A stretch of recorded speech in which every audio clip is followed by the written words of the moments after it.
State. My motion is calling for investigation of non-remittance of contribution into the Nigerian Social Insurance Trust Fund, NSITF, by the federal, state, and local governments, parastatals, public corporations, and companies from 2010 to date. The House will recall that the Employee Compensation Act 2010 provides a guarantee and adequate compensation for all employees or their dependents for any death, injury, disease, or disability arising out of or in the course of employment, rehabilitation for employees with work-related disabilities, establishment and maintenance of a solvent compensation fund managed for the interests of the employee or employers, among others.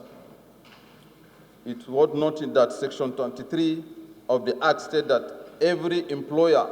shall, within the first 2 years of the commencement of the Act, make a minimum monthly contribution of 1% of the total monthly payroll into the fund, and subsequently, payment will be passed on estimate of the employee's payroll for the year, actual assessment, or based on minimum assessment. Also note that the private sector players have, to a limited extent, been compliant with the provision of the Act, particularly in view of Section 16, subsection 6D of the Public Procurement Act 2007, which makes it mandatory for bidders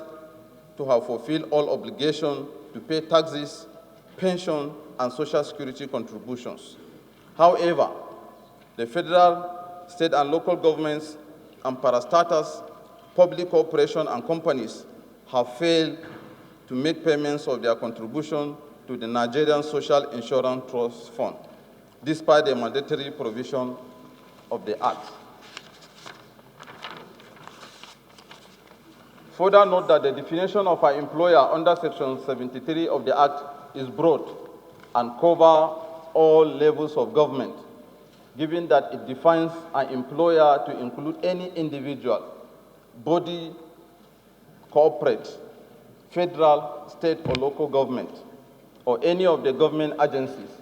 which has entered into a contract of employment to employ any other person as an employee or apprentice. Cognizant that by failing, refusing, or neglecting to pay the statutory contribution to the Nigerian Social Insurance Trust Fund, government at all levels are not only violating the law, but are equally exposing the vast majority of the Nigerian workforce to uninsured and uncovered risk and occupational hazard.